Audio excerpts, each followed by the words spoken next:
है और आपने कहा है कि तरफगंज जो विधानसभा क्षेत्र है इस पे बूथ कैप्चरिंग हो सकती है। बूथ कैप्चरिंग हो सकती है, बराबर इस क्षेत्र के लोग हमको आगाह कर रहे हैं कि बूथ कैप्चरिंग होने की संभावना है। एक शब्द में कह दिया, इस धरती पर ईश्वर को छोड़ करके भगत राम मिश्रा किसी के दबदबा तो आज की तारीख में जनता तय कर चुकी है। कैसरगंज के लोकसभा चुनाव में सभी प्रत्याशियों की जमानत जब्त होगी।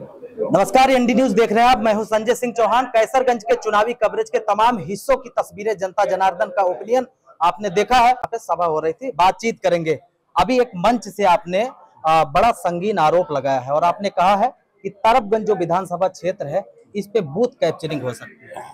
ये तो इतिहास में आप लोग मीडिया वाले लिखते हो कि यहाँ बूथ कैप्चरिंग, मैंने ये जो सच्चाई है बूथ कैप्चरिंग हो सकती है, बराबर इस क्षेत्र के लोग हमको आगाह कर रहे हैं कि बूथ कैप्चरिंग होने की संभावना है। उसका मैंने शिकायत दर्ज करा दिया, क्योंकि मैं पढ़ा लिखा हूँ, वकील हूँ।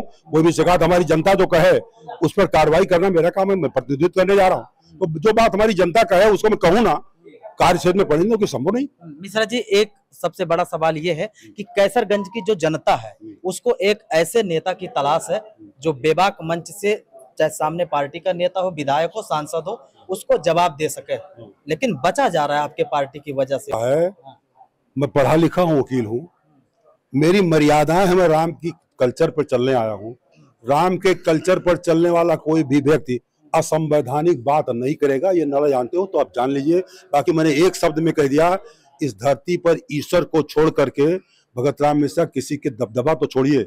मैंने जब राजनाथ सिंह से वो बहराइच को वापस लिया, प्रयागपुर को, तो इस क्षेत्र के जो सांसद हैं वो भी मंच पर थे। पूछ लीजिएगा कि भगत राम मिश्रा ने कैसे उनको चैलेंज किया। कैसरगंज की जो जनता है उसके लिए विकास का रोड मैप क्या है? या मैंने कि मैं संस्थापित करूंगा, हर गांव को लिंक रोड को जो है मेन रोड से जोड़ूंगा। शिक्षा की व्यवस्था, यहाँ से यूनिवर्सिटी चलेगी, यूनिवर्सिटी स्तर की व्यवस्था करूंगा। कोई कसर नहीं छोड़ूंगा, क्योंकि मैं किसान का बेटा हूँ। गोंडा के एक बड़े नेता जो स्वर्गीय पंडित सिंह जी, अब वो नहीं है हमारे बीच में, चुनाव लड़ रहे हैं और वो बड़ा बेबाकी से बात करते थे। और जब वो बात करते थे तो जो जनता है उसको बड़ी उम्मीद होती थी कि अगर हम सताए गए तो पंडित सिंह आवाज उठाएंगे। आपको लगता है कमी महसूस हो रही चुनाव में? नहीं, बिल्कुल कमी नहीं महसूस हो रही है। जनता अगर दबाई गई तो उसकी आवाज में उठा चुका। मैं घर से निकला हूँ, नमूना कह के चला हूँ। जनता दबने वाली, जनता भी संविधान में वही अधिकार प्राप्त है जो मैं लोकसभा लड़ने वाले प्रतिनिधियों को या लोकसभा सदस्यों को या मुख्यमंत्री को, प्रधानमंत्री को, उतने अधिकार जनता को प्राप्त है जितना प्रधानमंत्री को प्राप्त है। कैमरे पे जो करण भूसर सिंह है, उनके समर्थक बोलते हैं अब की बार 5 लाख पार। देखिए, मैं कह चुका हूँ, अब की बार 5 लाख पार की बात मत कीजिए। आज की तारीख में जनता तय कर चुकी है, कैसरगंज के लोकसभा चुनाव में सभी प्रत्याशियों की जमानत जब्त होगी। सभी प्रत्याशी। पार्टी में जो समाजवादी पार्टी है, आपके गोंडा कैसरगंज की बात करें, सब ठीक ठाक है, सब नेता खुश है? 100% मैं अपने पार्टी के 5 विधायकों को, जो 4 हारे हुए हमारे वर्तमान में है, 5 पांडव घोषित कर सकता हूँ, कर चुका हूँ। इतने शिद्दत से वो मेहनत कर रहे हैं जिसकी मैं कह नहीं सकता, कल्पना नहीं कर सकता। क्या आपने सोचा है कितने वोट से जीत मान रही?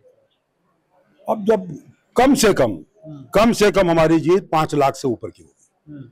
कोई मैसेज कैसरगंज की जनता के लिए? कैसरगंज के जनता मैसेज मुझको दे रही है, बाकी मैं कैसरगंज के जो मैसेज जनता की आएगी वही मेरा मैसेज है। कुछ दबदबा आपका भी काम कर रहा है क्षेत्र में चल रहा है? मैं दबदबे की बात, मेरा प्रेम क्षेत्र में काम कर रहा है, मेरा स्नेह क्षेत्र में काम कर रहा है, मेरा अनुभव से प्रेम का मेरा दबदबा है, स्वभाव का दबदबा है, संसार का दबदबा है, जो जब तक मैं रहूंगा तब तक लेकर के चलूंगा। उस पर कोई इनकार नहीं करेगा। तो प्रेम और स्वभाव का दबदबा है। ये सपा प्रत्याशी हैं। आज परास में आज इनका चुनाव प्रचार चल रहा था, तमाम इनके समर्थक यहाँ पर आए थे। कैमरा पर्सन के साथ संजय सिंह चौहान, एएनडी न्यूज, गोंडा।